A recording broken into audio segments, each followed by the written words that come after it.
Hello, Standard 7. Welcome to History class by Mamta Shetty.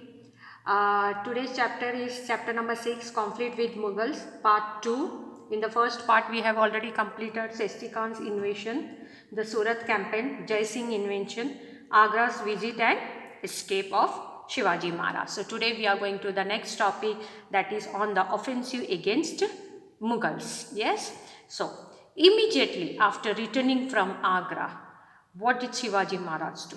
He decided that he don't want any conflict with the Mughals.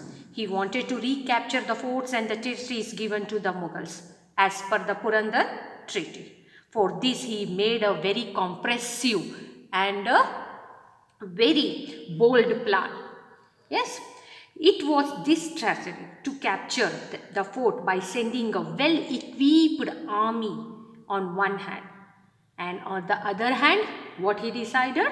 That to keep the Mughals unstable by invading his territories of the Deccan, which was under their Mughals' control. Yes, two-side attack at the same time. Maharaj attacked the Mughal territories of Ahmednagar and Junnar. Then he captured lot of forts such as Sinhagad, Purandar, Lohagad, Mahuli, Karnala and Rohila, one after another.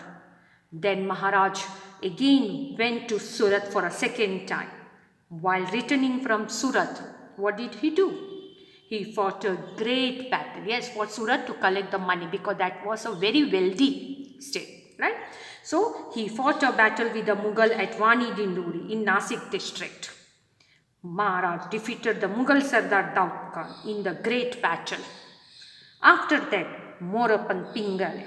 He captured the Trimbakgarh near Nasik. Morapan Pingale. Yes, he captured the Trimbakgarh.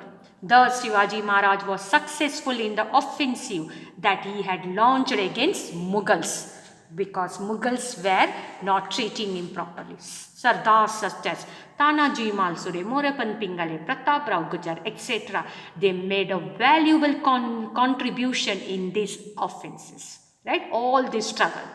Krishnaji Anand Sabhasan, he was a contemporary chronicle who wrote a very good book. He describes this campaign as what he has written, that he means Shivaji Maharaj. What did he do? He wrote that he took as many as 27 forts in 4 months and earned a great reputation for himself.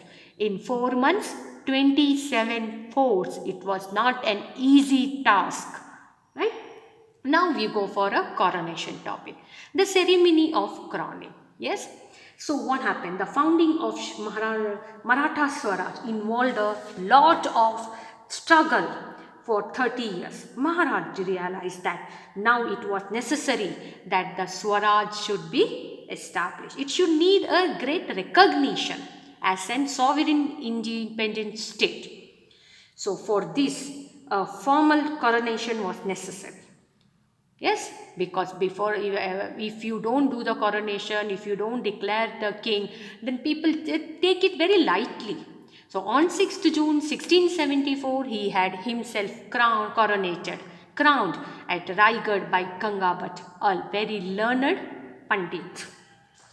Maharaj ascended the throne of Swaraj.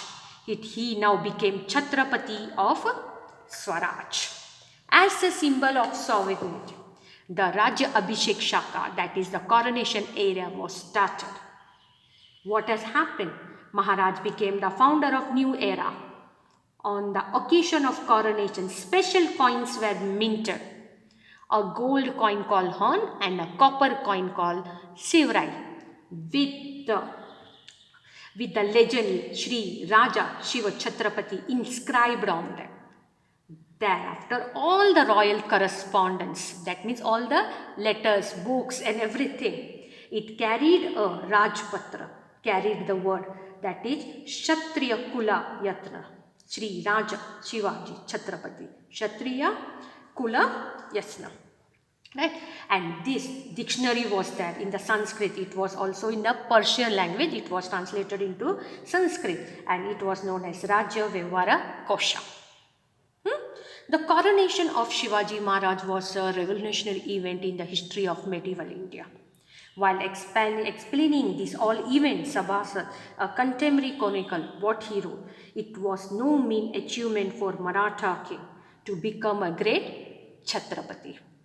Shortly after this, on 24th September 1674, Shivaji Maharaj had his second coronation performed under the guidance of Nishalpuri Goswami.